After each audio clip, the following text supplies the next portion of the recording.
Guga Guns, oferecimento Taurus, compromisso com a excelência. CBC, líder mundial em munições. T4 Acessórios, tudo para o seu fuzil. Base Charlie, sua satisfação e garantia em primeiro lugar. EDSC Cofres, itens para a segurança do seu armamento.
Continuamos a nossa linda história sobre a FEB.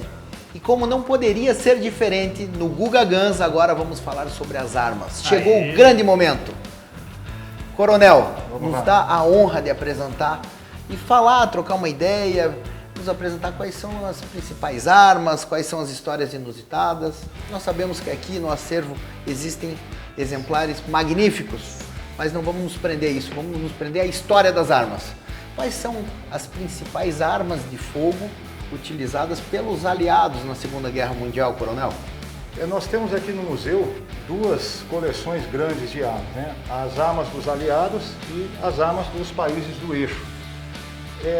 Em relação às armas dos aliados, nós temos os principais fuzis utilizados pelos nossos expedicionários, né? O Springfield, o Garand e também uma carabina, né? A famosa .30. Essa o nosso telespectador conhece, Coronel. Nós já atiramos aí.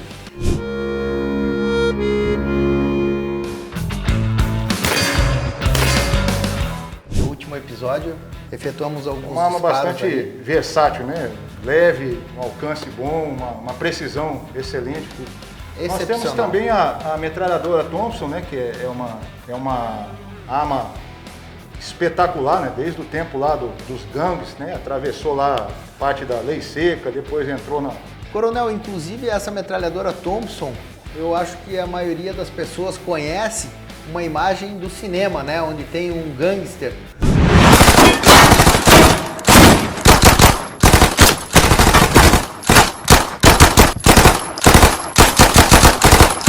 E ela tem uma característica que é um carregador redondo.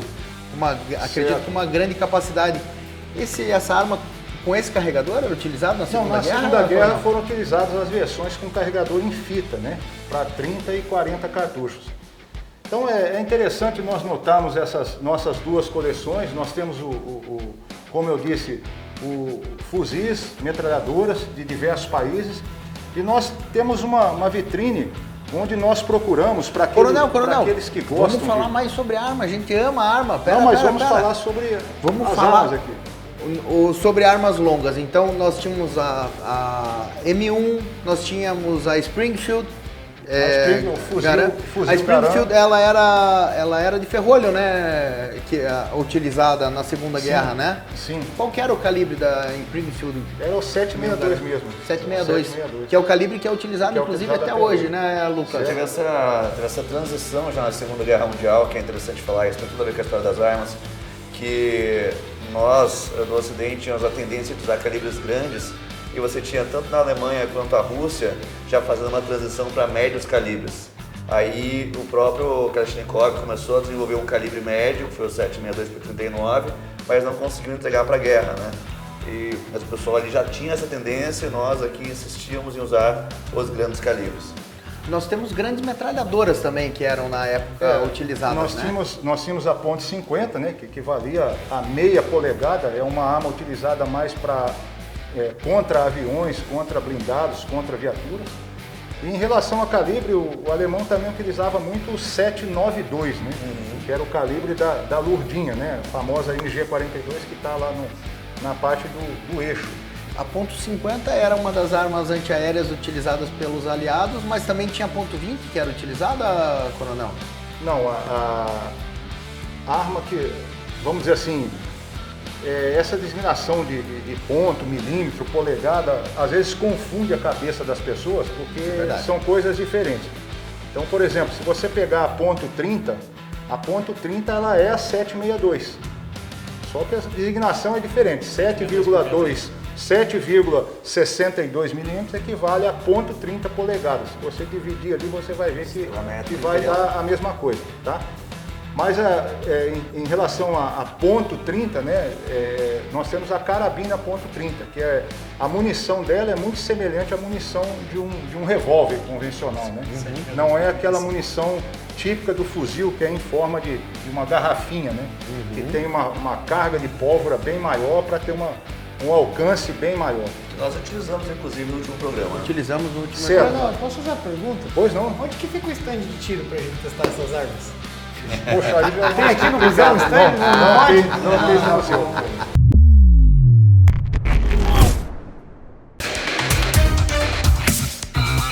Há coisas na vida que não podem falhar. É por isso que a CBC, há 95 anos, investe constantemente em tecnologia. Da formação de pessoal à engenharia, da linha de produção ao controle de qualidade, nosso compromisso é produzir sempre o melhor. Um trabalho reconhecido em mais de 130 países. CBC, líder mundial em munições. Sim, o nosso negócio é segurança. Segurança de verdade. A segurança que se espera de quem tem uma tradição de liderança. A segurança de quem investe em tecnologia e pessoas. A segurança de quem conquistou o mundo sem esquecer das suas raízes. A segurança de ser uma multinacional brasileira que leva nossa bandeira e nossas cores para mais de 100 países. De quem tem mais de 24 milhões de armas produzidas pelo mundo. Que move mais de 3.700 colaboradores a fazerem o seu melhor todos os dias. A segurança de quem pode dizer que é a marca mais importada pelos americanos. A segurança de ser líder e saber o que isso significa na vida das pessoas. A segurança de quem é reconhecido por sua tecnologia e compromisso com a excelência.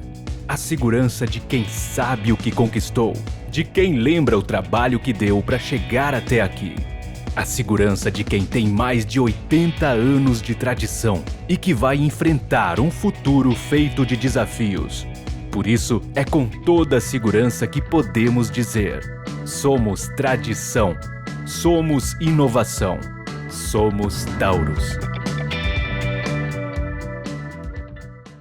Aqui você encontra red dots e lunetas, acessórios para suas armas, com toda a garantia e confiança que você merece. Base Charlie, a sua melhor escolha.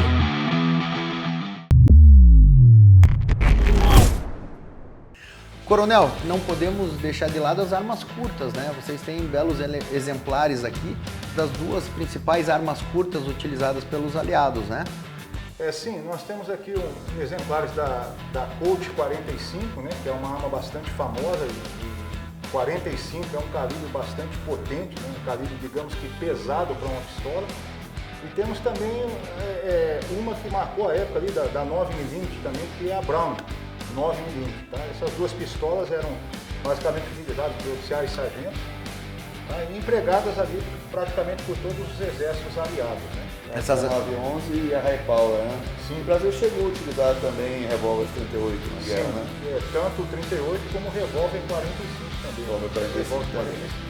E eu vi aqui que vocês montaram inclusive um expositor dedicado à evolução das armas e calibres, né, Coronel? O que vocês expuseram ali?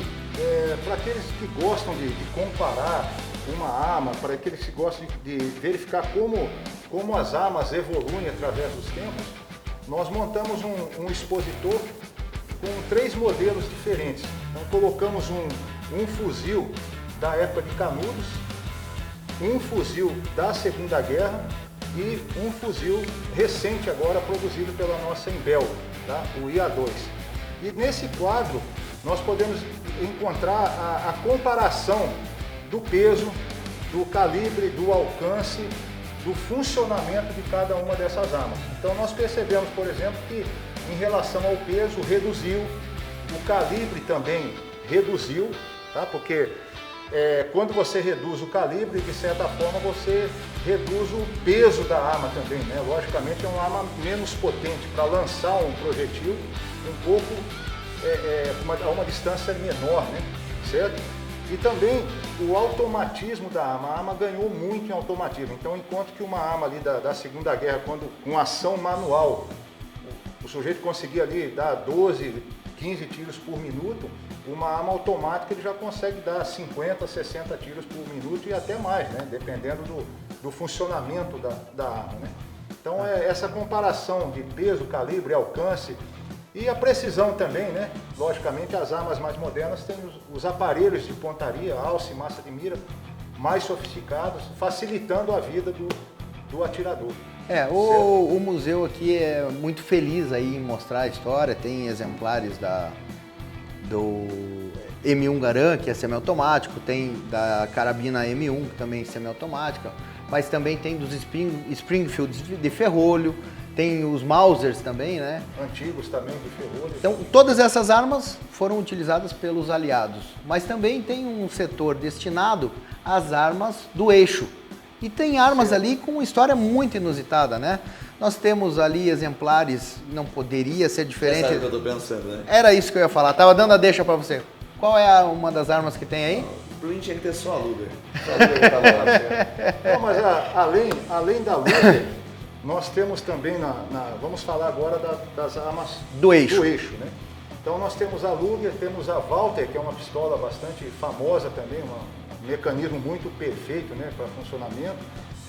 Temos também a Mauser e também a Brown, utilizada pelos alemães também, né? São duas pistolas emblemáticas que nós temos aqui. Eu costumo dizer que nós temos modelo da arma que iniciou a Primeira Guerra, que é a pistola Brown em 1906, né, que é conhecida como Mata-Duke, né? Isso que eu gosto do museu, as histórias que estão por trás dos itens. Certo. Tem como você contar para o nosso telespectador por que essa arma ficou conhecida como a Mata-Duke? Essa pistola do mesmo modelo, um exemplar do mesmo modelo, né, claro que não é essa, né? Ela foi utilizada para assassinar o imperador Francisco Ferdinando, né? Que foi, o assassinato dele foi o estopim da Primeira Guerra Mundial. E por sua vez, a Walther, pela história, né, pelo que nos conta a história, foi a arma utilizada pelo Hitler para a sua Stasi. Certo? Então são duas armas. E outra arma também que eu destaco lá na parte do eixo é a metralhadora MG-42, conhecida carinhosamente pelos nossos brasileiros como Lurdinha. Tá? Tem várias versões que ela atirava muito rápido, parecia... Um dos nossos militares falava que parecia a namorada dele falando rápido, né? Então parecia a Lurdinha. Tem 3 ou 4 versões dessa mesma arma, que era uma arma bastante precisa também, né? Mas o que chamava característica, eu acho que a principal característica, pelo menos das histórias que eu vi, é que ela era uma arma automática e um calibre muito forte, então ela falava rápido e muito alto, né? E quando ela falava, você não ouvia mais nada, né? Sim, então eu acho que bastante característico. Todas as histórias estão relacionadas a isso. Nós procuramos apresentar todas essas armas aqui seguindo várias medidas de segurança, né? Por exemplo, nós não temos nenhuma munição viva aqui dentro do museu. Nossa munição utilizada aqui, ela é toda desativada. E as nossas armas também, elas são todas incompletas, né? Então, toda a parte interna dela, digamos, o miolo, todas as peças móveis delas são retiradas. Nós guardamos em uma unidade militar por questão de segurança, né? Então, aqui só fica realmente... São itens de museu mesmo e não tem funcionamento, né? Do armamento, né? Coronel, eu também, já me contaram que existe uma das armas lá do eixo que um descendente de um expedicionário trouxe, que o parente dele teria trazido como espólio de guerra, teria recolhido de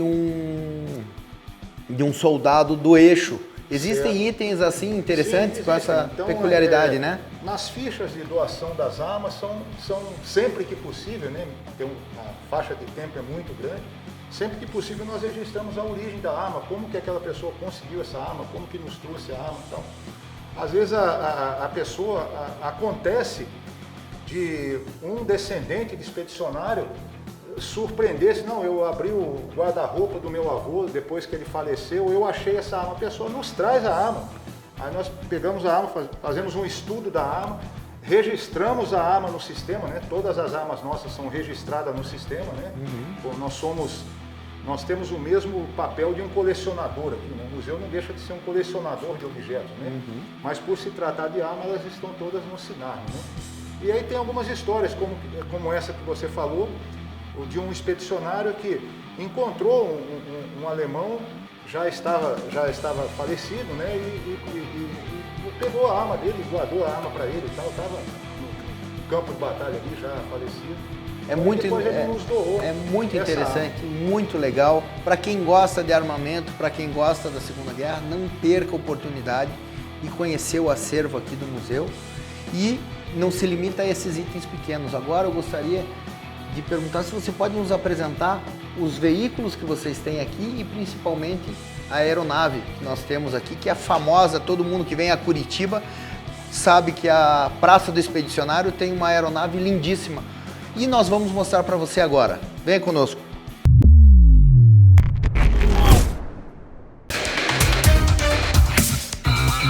Há coisas na vida que não podem falhar. É por isso que a CBC, há 95 anos, investe constantemente em tecnologia. Da formação de pessoal à engenharia, da linha de produção ao controle de qualidade, nosso compromisso é produzir sempre o melhor. Um trabalho reconhecido em mais de 130 países. CBC, líder mundial em munições. Sim, o nosso negócio é segurança. Segurança de verdade. A segurança que se espera de quem tem uma tradição de liderança. A segurança de quem investe em tecnologia e pessoas.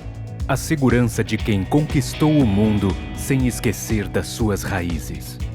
A segurança de ser uma multinacional brasileira que leva nossa bandeira e nossas cores para mais de 100 países. De quem tem mais de 24 milhões de armas produzidas pelo mundo. Que move mais de 3.700 colaboradores a fazerem o seu melhor todos os dias. A segurança de quem pode dizer que é a marca mais importada pelos americanos. A segurança de ser líder e saber o que isso significa na vida das pessoas. A segurança de quem é reconhecido por sua tecnologia e compromisso com a excelência. A segurança de quem sabe o que conquistou. De quem lembra o trabalho que deu para chegar até aqui. A segurança de quem tem mais de 80 anos de tradição e que vai enfrentar um futuro feito de desafios. Por isso, é com toda a segurança que podemos dizer: somos tradição, somos inovação, somos Taurus. Aqui você encontra red dots e lunetas, acessórios para suas armas, com toda a garantia e confiança que você merece.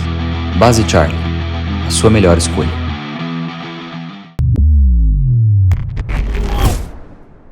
Pessoal, estamos aqui agora diante de um item muito importante do Museu do Expedicionário, o avião P-47. Coronel, temos histórias aí muito inusitadas dessa aeronave. E o que mais que a gente pode contar aqui para o nosso telespectador sobre essa aeronave, Coronel? Olha, esse aparelho foi utilizado pelos nossos pilotos da Força Aérea que compunham o primeiro grupo de aviação de caça. Nós temos que entender que a nossa Força Aérea foi criada no início dos anos 40. Ela era praticamente junto com o Exército Brasileiro. Então, em 40 foi criada a Força Aérea Brasileira. E assim que ocorreu a mobilização para a guerra, os nossos pilotos, o nosso pessoal de terra, foi enviado para o Panamá para começarem os treinamentos. E na Itália receberam exemplares do nosso P-47, que para a época era um avião bastante avançado, com uma tecnologia bastante avançada. É um caça-bombardeiro, é um avião bastante potente, ele consegue levar praticamente 1 tonelada de bomba, né? E para vocês terem uma ideia, foram fabricados 15 mil exemplares desse avião, tá? Para poder suprir toda a demanda da guerra. Então esse avião ele esteve presente no teatro de operações da Europa, da Rússia e também no Pacífico, onde ele tinha uma autonomia um pouco maior. E cabe destacar aqui que o nosso grupo de aviação de caça, que foi formado exclusivamente para participar da Segunda Guerra, ele era composto mais ou menos por 350 homens e mulheres, que tinham também algumas mulheres que eram enfermeiras, né? Para ser mais exato, 6 mulheres. E esse grupo atuou ali do final de 1944 até o final da guerra, certo? E diferente dos pilotos americanos, os nossos pilotos não tinham tempo para parada, eles não tinham tempo para descansar. Mas eles não tinham porque não davam ou porque não queriam também, não, hein, Coronel? Eles não tinham porque não tinham outros pilotos para revezarem com eles. Entendi. Então é por isso que explica eles terem rodado 4, 5 vezes mais até de tempo de voo do que os americanos. Exatamente. Então você nota que tem alguns pilotos brasileiros que tiveram até 100 missões, tá? Durante esse curto período que eu falei, conseguiram cumprir até 100 missões, certo?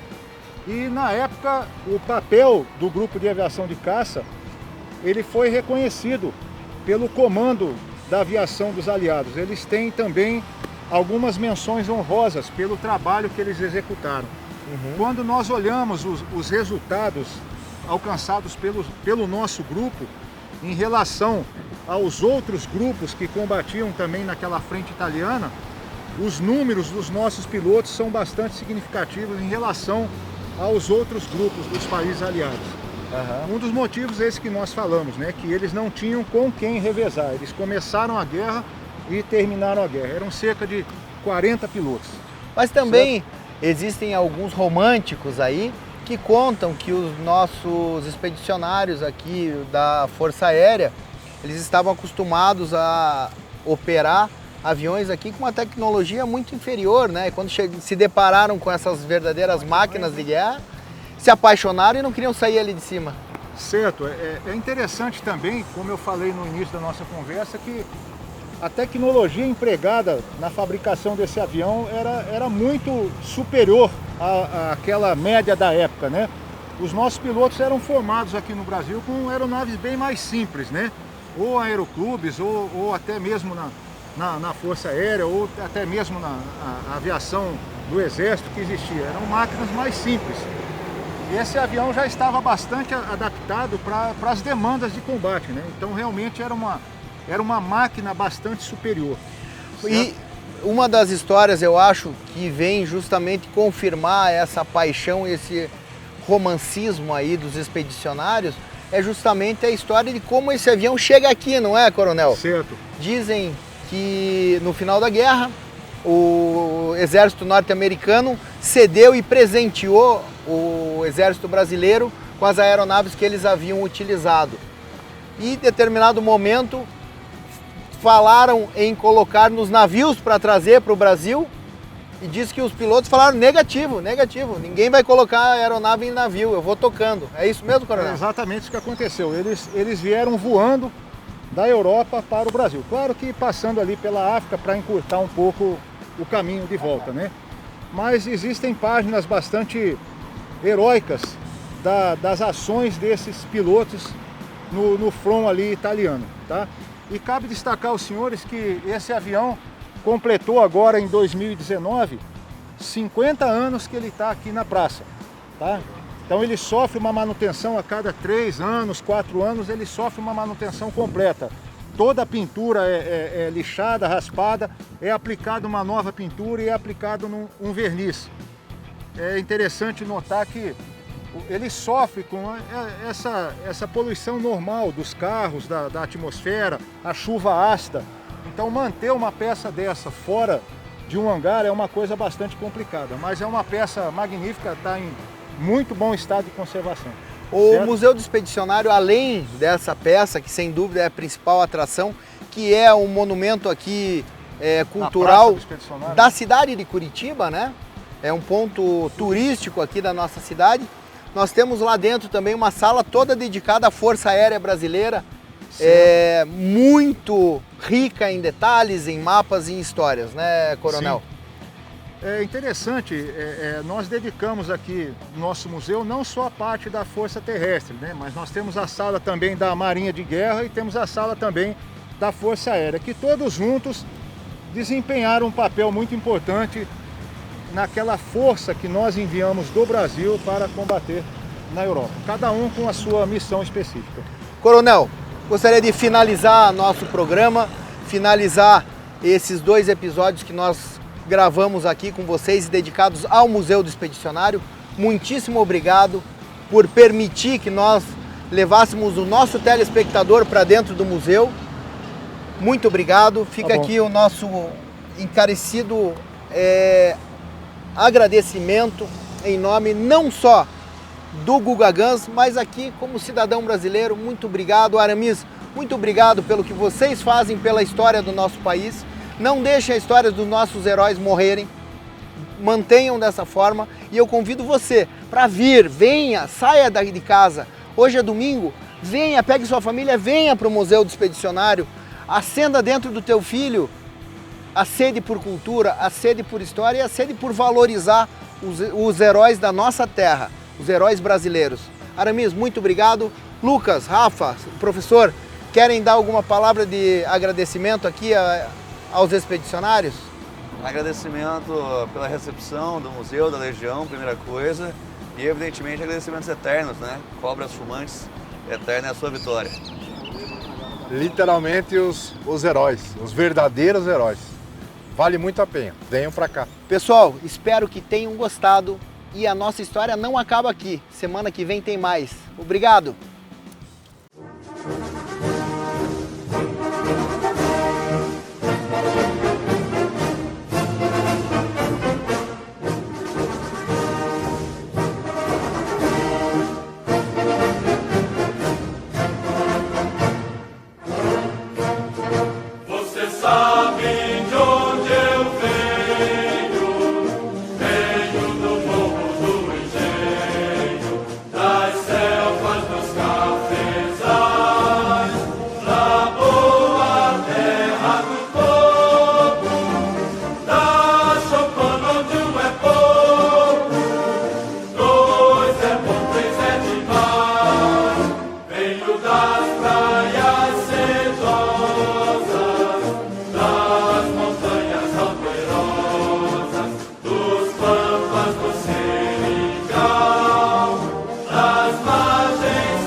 Não perca no próximo programa.